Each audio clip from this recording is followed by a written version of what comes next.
The kettle whistled softly as I reached for the mugs. The morning light hadn't yet touched the window panes, but my body didn't need the sun to know it was 5:30. After 40 years of early starts, I still woke before the birds. The house was quiet just the way I liked it. I moved through the kitchen like muscle memory, 2 scoops of coffee, a splash of oat milk, the ceramic click of the spoon against the cup. I didn't hear Naomi's little feet. She was always light on them, more whisper than child when she walked. When I turned, she was already sitting on the edge of the kitchen stool, her legs swinging gently still in her dinosaur pajamas. "Grandma," she said, her voice a secret. "Mommy and Daddy said they're taking your money tonight." My hand stilled mid-stir. The air in the kitchen shifted heavier somehow. I smiled the kind of smile adults put on when they don't want a child to know they're scared. "That's a silly thing to say, sweetheart." "What do you mean?" She shrugged and reached for a cracker from the jar. "I don't know. I was supposed to be asleep. They were talking downstairs. Daddy said you didn't need it all. Mommy said she'd help you." I crouched beside her and brushed a curl from her face. "You didn't dream this, nope." I was hiding under the blanket, but I could hear them. She went back to crunching like nothing was wrong. I stood slowly, gripping the edge of the counter just long enough to steady myself. My heart was beating too hard for someone who hadn't moved more than 10 steps. Naomi finished her snack and ran off toward the living room, humming to herself. I poured the coffee, though I no longer wanted it. The bitterness rising in my throat had nothing to do with the roast. By the time Celeste walked in, heels already on, phone already in hand, I'd packed away my fear. Celeste breezed through the kitchen like it belonged to her, dropping her dry cleaning receipt on the counter without a word, and opening the fridge with one hand while tapping a message with the other. I passed her the travel mug I'd already prepared. She took it without looking. "Can you pick up Naomi from school today?" she asked, finally glancing up. "Vincent has a client dinner and I'm showing 2 properties." I nodded the same way I had for years. "Of course." She smiled briefly, tight and distracted. "You're the best," she said, and then she was gone, the front door closing with that careful click she always used when she was running late. I leaned against the sink and looked out the window. The garden still held the shape Robert had given it. The raised beds, the stone border. He'd dug every inch by hand the year after he retired, back when we believed we'd have 20 more springs. Instead, we got 2. After he passed, everything shifted. Not overnight, but in slow, quiet increments. I had 3 children, all grieving in their own way, and none of them prepared. I sold the cabin, paid off Vincent's credit cards when Celeste asked. She didn't like to say debt, just tight months. I let Dedra move into the apartment over the garage and never asked for rent. It was only temporary, she said. That was 6 years ago. When Celeste wanted to start her real estate business, she needed help with a down payment. I wrote a check that day. No questions. Robert would have said yes, and that was enough for me. I paid for Naomi's preschool, then kindergarten, then music classes. Each time it felt right. Like mothering, just longer.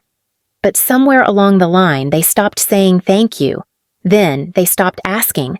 Now it was assumed that I'd cover the groceries if the account ran low, that I'd keep the house just in case someone needed to move back, that I'd be here, always here, just off to the side. I rinsed the mugs in the sink, still warm from the coffee, and wiped down the counters. In the distance, I heard Naomi giggle from the living room. Closer, I heard the low murmur of voices behind a half-closed door. I didn't mean to linger in the hallway, not exactly. I was on my way to put fresh towels in the upstairs bathroom when I caught the edge of Vincent's voice, low and clipped from behind the barely ajar guest room door. "She's not getting any younger," he said. "If we don't step in now, she might waste everything." Celeste responded, her tone softer but no less pointed. "We're not stealing from her, we're protecting her. She doesn't need that much money sitting around. It's not safe." There was a pause, the kind that carries weight, and then Vincent added, "And we could actually put it to use. That house is just sitting there like a vault." I stood perfectly still, the towel bundle pressed tight against my chest. My heart thudded once hard and slow, like it was deciding whether to break or steel itself. "Once she signs over access, it'll make everything easier," Celeste said. "She probably won't even notice." "Especially if we keep it framed as support," Vincent replied. The towels slipped a little in my arms, but I didn't move. I waited until their voices softened into indistinct murmurs, then backed down the hallway, my footsteps careful practiced. I returned to the kitchen, folded the towels neatly on a chair, and started wiping down the stovetop, though it was already clean. My hands moved out of habit, but my thoughts were elsewhere, drawing invisible lines between yesterday's whisper from Naomi and what I'd just heard with my own ears. They weren't planning to ask me. They were planning around me. I didn't cry. I didn't feel rage either, not yet. What I felt was something sharper, steadier, an alertness that hadn't stirred in years. The same quiet instinct that once told me when a fever was rising in a child before the thermometer confirmed it. Something was coming. That night, I called Margot. Margot didn't say hello when she picked up. She never does. Just, what's wrong? Like she could already hear the shift in my breathing. I told her everything. Naomi's whisper, the conversation behind the door, the way Celeste barely looked at me anymore, like I'd become another one of the fixtures in the house, useful, dependable, but not worth consulting. When I finished, there was a short silence on her end. Then her voice came through calm and dry as ever. They're not protecting you, Iris. They're circling you. I opened my mouth to argue, but nothing came, because part of me had already known that. Part of me had known it even before Naomi spoke. Check your accounts, she said. Everything. Bank investments, your will. Anything you once gave them access to, even casually take it back. I don't think they've taken anything. Yet. They will. And they'll convince themselves they're doing it for your own good. I sat on the edge of the bed, the phone warm against my ear. It's just so calculated. Margot snorted. It's survival. They see your savings, your home, your routine, and they're thinking long-term. You're a safety net, Iris. But safety nets don't get consulted, they get leaned on. I swallowed hard. Celeste said something about helping manage things. Just until I didn't want to anymore. She'll say it's temporary. Vincent will call it peace of mind. But once your name is off the documents, you'll never get it back. I didn't want to believe it. But I trusted Margot more than I trusted my own optimism. You need to act before they do, she said. Get your lawyer. Quietly. Don't announce a thing. I looked across the room at Robert's old writing desk where I still kept the original copy of our will, the one we'd drafted before he passed. Start there, she said as if she'd seen where my eyes landed. Then look at the rest. They're counting on you being too polite to stop them. The line went quiet for a moment, just long enough for me to hear the distant ticking of the wall clock downstairs. The next morning, I asked Dedra if she had a minute. Dedra was folding laundry in the garage apartment when I came by. The space was warm and quiet, smelling faintly of detergent and lemon oil the way she liked it. She looked up when I entered, then down again, her fingers fumbling with a towel that didn't need that much smoothing. I need to ask you something, I said. She nodded too quickly. Okay, do you know what Celeste and Vincent are planning? She paused just long enough to answer me without words. The kind of pause where the truth stands just behind the teeth waiting for permission. I stepped closer. Dedra. Her mouth tightened. They said you might need help, that you've been forgetting things. I haven't. I know, she whispered, eyes still fixed on the towel. But they think, or maybe they just want to believe. I waited. They're talking about a family meeting, she said finally. Soon. Maybe this weekend. They want it to seem casual, but she swallowed. They're going to ask you to sign some things. Just a power of attorney, they said. Just in case. I sat down beside her on the edge of the bed, careful not to touch the neatly folded shirts. Did you agree to it? I didn't say yes, she said, but I didn't say no either. I watched her for a moment. Her hair was pulled back the same way it always had been since college. Neat, unassuming. She looked like a woman who had trained herself to take up less space.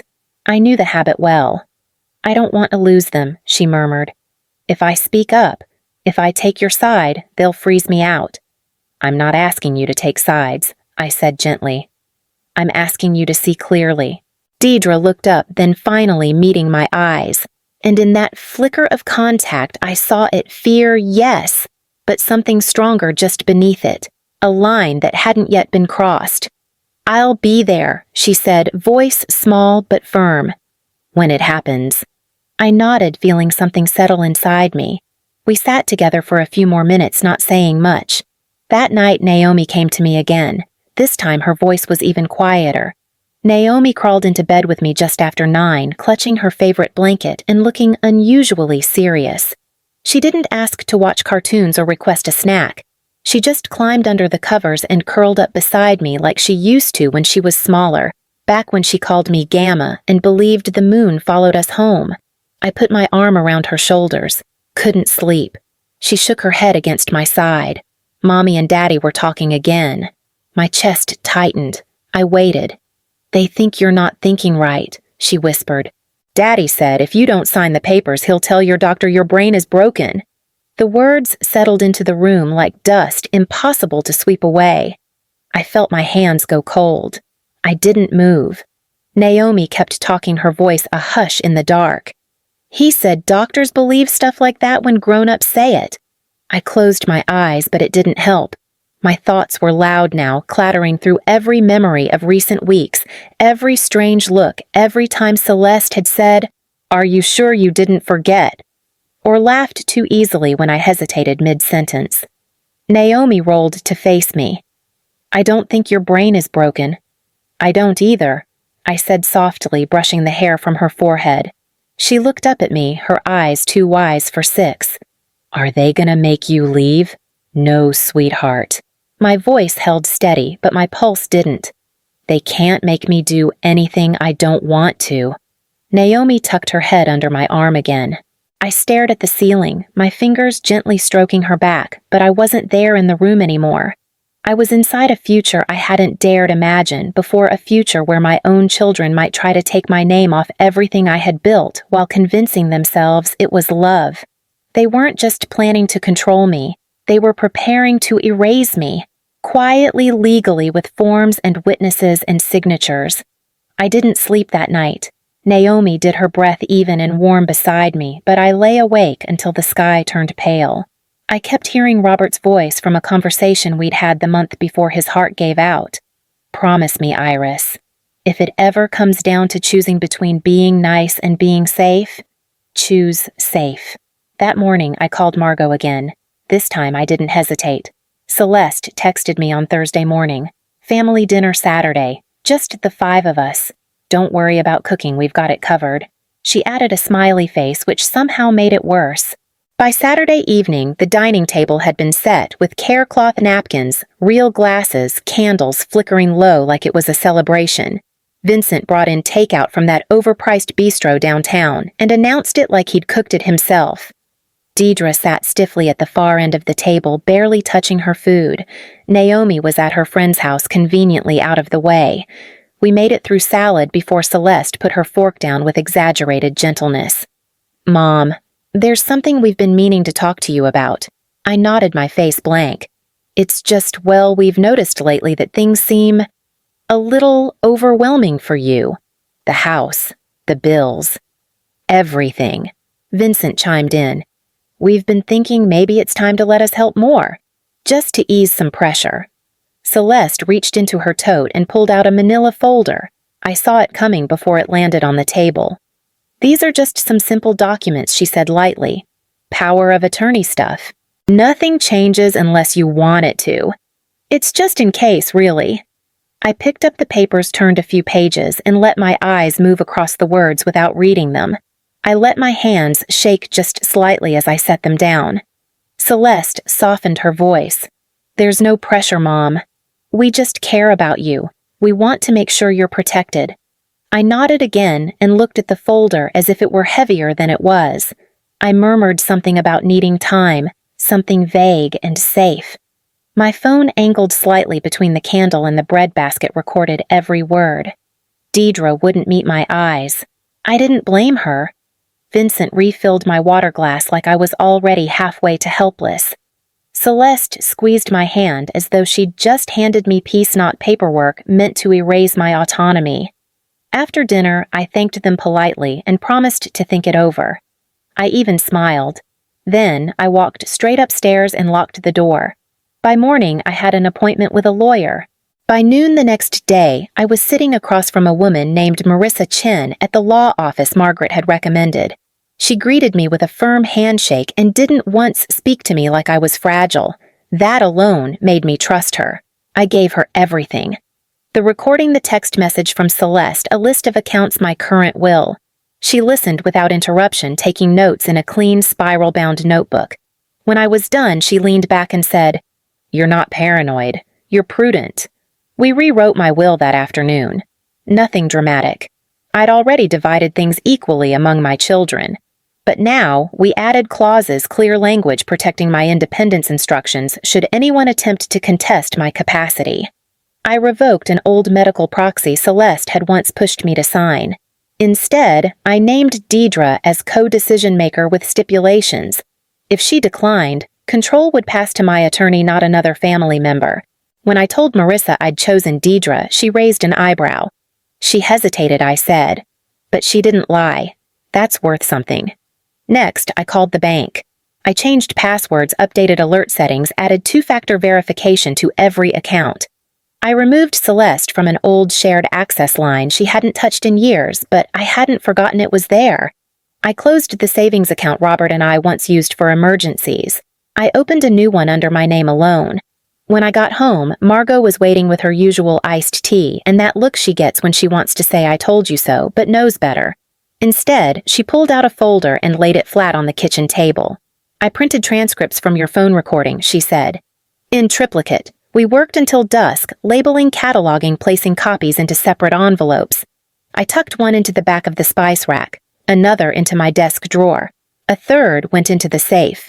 Before I went to bed, I stood in the doorway of Naomi's room and watched her sleep, one hand curled beneath her cheek. The house was silent, but something in the air had shifted. The next time they came, I'd be ready." The petition came 2 weeks later. Celeste had filed for legal guardianship, citing concerns about my memory, my judgment, and my increased dependence on others.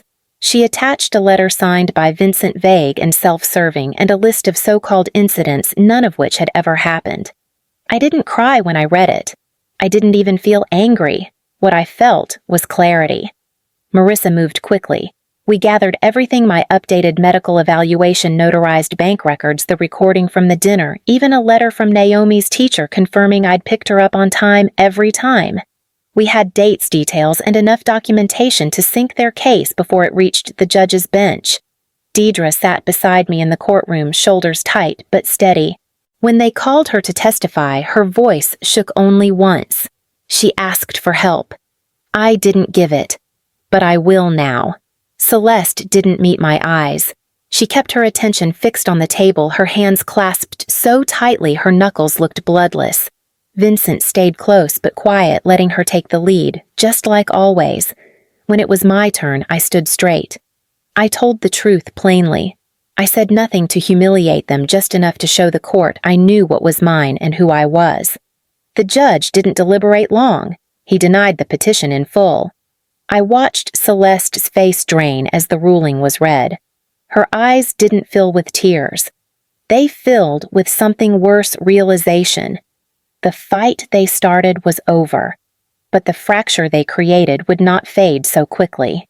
Later that evening, I sat in the garden alone, watching the light fall across the tomato vines, and began to wonder what it would mean to start over. The house sold faster than I expected. It had good bones, the agent said. I smiled at that. I'd spent decades holding those bones together even after Robert was gone. I packed quietly, sorting through a lifetime in pieces: his cufflinks, Naomi's finger paintings, the old tea tins that still smelled faintly of cinnamon. I moved into a small cottage on the edge of a senior community just outside town. Clean, simple light pouring in through every window. It wasn't grand, but it was mine. No one dropped off dry cleaning here. No one assumed I'd pick up dinner or remember appointments they never told me about. I planted tomatoes in the narrow garden bed out back. Robert would have teased me about the spacing, said I never gave anything room to breathe. But they came up anyway, slow and stubborn like me. Naomi visits every weekend. She brings drawing stories from school and always insists on checking the plants. She calls the garden ours. I let her. Dedra comes by sometimes too. She doesn't say much about what happened. Neither do I, but she brings coffee, sits across from me with quiet eyes, and that's enough. Celeste hasn't called. Neither has Vincent. I'm not waiting. I take long walks most mornings, drink my tea, without rush, read books, without interruption. Some days I don't speak to anyone but the birds and the woman at the front gate. Those are good days too. I don't feel invisible anymore. I don't feel small. I feel like myself, someone I hadn't realized I'd stopped being until I remembered what it felt like to be seen. And when Naomi wraps her arms around me and says, "You're my favorite person," I believe her. Because I know now I'm worth being chosen.